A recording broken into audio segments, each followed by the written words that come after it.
Praise the lord అండి. ప్రతి ఒక్కరికి దేవుని బిడ్డలందరికీ నా వందనాలు చెల్లించుకుంటున్నాను.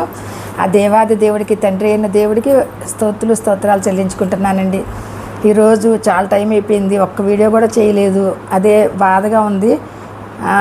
ఎంత తొందరగా ఒక వీడియో చేసి అప్లోడ్ చేయాలా అని ఈ శుక్రవారం దినమందు మరి దేవుని అడిగి ప్రార్థన చేసుకొని మీ సన్నిధికి, మీ అందరి దగ్గరికి వచ్చాను, ఆయన సన్నిధిలోకి వచ్చాను. మరి దేవుడు మనకు చేస్తున్నటువంటి ప్రతి విధమైనటువంటి మేళ్లను బట్టి మనం నిత్యము దేవుని స్తుతించుకోవాలి కదండి. ఈరోజు ఆయన వాగ్దానంతో ఒక్క చరణం పాడి నేను వాగ్దానం చెప్పుకుందాం. స్తుతికి పాత్రుడా, స్తోత్రార్హుడా, స్తుతికి పాత్రుడా, స్తోత్రార్హుడా, శుభప్రదమైన నిరీక్షణతో జయగీతమే పాడదా, శుభప్రదమైన నిరీక్షణతో జయగీతమే పాడదా.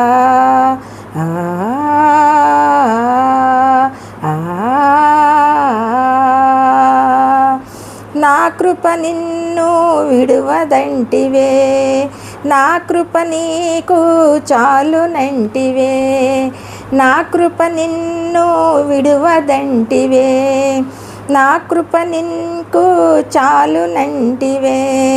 నాకేమి కొదువా, నాకేమి కొదువా, స్తుతికి పాత్రుడా, స్తోత్రార్హుడా, స్తుతికి పాత్రుడా, స్తోత్రార్హుడా.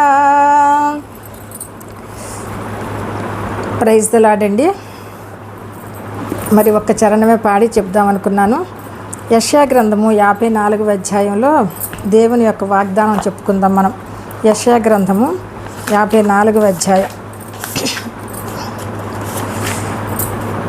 10వ వచనంలో ఉందండి. పర్వతములు తొలగిపోయినను, మెట్టలు తత్తరిల్లినను, నా కృప నిన్ను విడిచిపోదు. పర్వతములు తొలగిపోయినను, మెట్టలు తత్తరిల్లినను, నా కృప నిన్ను విడిచిపోదు. ఇప్పుడు మనం పాడుకున్న పాట కూడా అదే కదండి.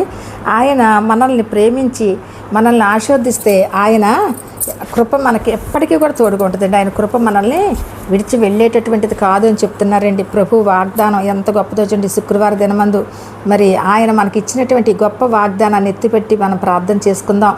ఆయన చేసిన ప్రతి మేలు కూడానండి ఆయన ఇచ్చిన వాగ్దానాన్ని బట్టే మనకు నెరవేరుస్తున్నారు. ఆయన నిబంధన, ఒక నిబంధన చేశారంటే ఆయన ఒక శాసనం లాంటిదండి నిబంధన అంటే.